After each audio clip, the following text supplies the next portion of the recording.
Easter అని దీనికి పేరు పెట్టారు. ఇది ఈస్టర్ పండుగ కాదు, అట్లా పేరు పడదా వచ్చింది. ఈస్టర్ పండుగ అంటే వేరేది ఉన్నది.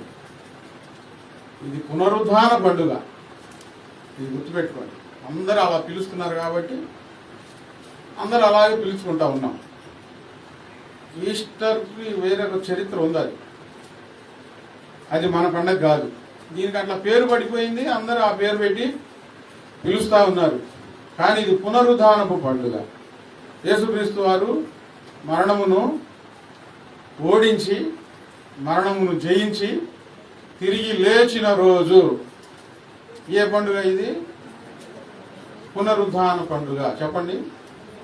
యేసుక్రీస్తు వారు పునరుద్ధానపు పండుగ ఇది. ఆయన మరణాన్ని ఓడించాడు, మరణపు ముళ్ళు విరిచాడు, మరణాన్ని